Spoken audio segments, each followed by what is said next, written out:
Good day. This short video is about the treason of the intellectuals. Now, first of all, it was a book written by the distinct Thomas Sowell, now in his 90s, about intellectuals in society, and the second version of that triggered this connection with corruption and the role of intellectuals in that. Now, first of all, who are intellectuals? Intellectuals are lean from Thomas Sowell himself. He was from the Harvard Institute, Hoover Institute, my apology. And he said that, and I agree with that, and that is that intellectuals are people that are responsible for ideas and theories and hypotheses. People that are builders and carpenters, they put ideas into practice. Engineers as well. So a research scientist is then a person that formulate ideas. Same with people that have a lot to say about philosophy, about new ideas.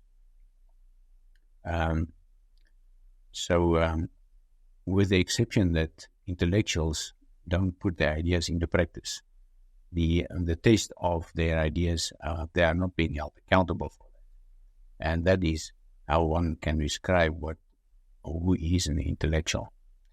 Now, if you look at universities, many of the professors and lecturers are also accountable for ideas like socialism and many different theories about vaccinations. For example, as we've seen with COVID-19, without being held accountable for those ideas. If intellectuals are joining associations where ideas are being criticized and tested in the marketplace, then it will be a much better opportunity and check and balance test the ideas of intellectuals in society, and that will be able to hold them much more accountable. Not saying that they are accountable at the moment. So the ability of a person to be qualified in a specific profession and then to go beyond this profession and express himself in terms of those areas in which he is not an expert is also been called the Dunning-Kruger effect. Now, Mr. Peter Nutt, a friend of mine, have also introduced me to Dunning-Kruger, and these are two people, I think two engineers, that came up with this theory that if you are a person and you're an expert in one field and you expand your expertise, not based on expertise, but you make opinions about other areas in which you are not expertise, that is what we call the Dunning-Kruger effect. Now we get it in everyday life, like doctors, for example, being qualified in identifying diseases and treat diseases. And also, for example, when a person has cancer, they will tell you sometimes very arrogantly, you have only 3 months to live or 6 months to live, as if they know and can predict life. The same with health. That's why we get that many doctors are very unhealthy, but they advise their customers, their clients, their patients on how to live healthy. For example, without having that expertise at all. since they are basically a generalist in terms of medicine. We have also seen it with COVID-19, with the vaccination treatments by the World Economic Forum or the World Health Organization being introduced, and with all with the members of the World Health Organization as in the interest of people on this planet, and that it was the moral argument and moral accountability to do so, and afterwards have been proven completely incorrect and immoral without having any accountability for that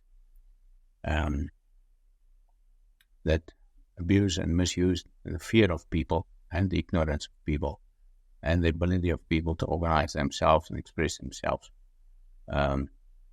against these actions of the very treacherous World Health Organization. Now, another example is, for example, the conflict in Gaza, where the Harvard University, for example, 30 student and lecturer organizations expressed their affiliation with the people in Gaza against Israel for the retaliation of Israel in killing several thousands of people in Gaza, although the numbers and the counting of the numbers are actually coming from Gaza. Now, without knowing the history of the Middle East, and that the Arabs were actually the colonialists in that case, and eventually the chairman of the Harvard University have had to resign as a result, not only of that, but because of several cases of plagiarism. So this is an example of how intellectuals can express ideas and support of things for which they are not experts. Very few of them have studied even history or know the history of the Middle East or the Jews, and just speak in terms of wokeness and the whole idea of ending the violence, in which I support the end of violence in the Middle East, but without blaming Israel for its retaliation of what happened in Gaza. Of course, the people in Gaza are actually responsible and accountable for keeping the Hamas as the legitimate people enforcing the so-called law and order in Gaza itself. Now, we also get a trend all over the world where politicians more and more indicate who should be appointed on management in universities. And by doing that, not the most competent people are appointed in universities. People that have no experience of business being appointed as the managers in or at universities. So in order to fulfill the demands of politicians and management's incompetence at university, who then appoint people to advise them accordingly, because they are not qualified in business or in leadership, and then escalating of special advisor positions and also getting support positions, administrative staff, upholding the fake positions of management that cannot make sustainable decisions, that's being misled by ministers and the executive, meaning the cabinet in Namibia's case. and the president as the ultimate person that appoints then the cabinet. So you will get a trend more and more where intellectuals are pushed to their limits, in which they have to follow the instructions of management. And that's why you will get so many intellectuals in Namibia specific. They don't have anything to say about problems, about policy, about economic policy problems, about the Investment Promotion Act, about the Employment Equity Act, about the Cybercrime Act, about the incompetence of the ACC and the Financial Intelligence Center and the Bank of Namibia, and the inefficiency of government.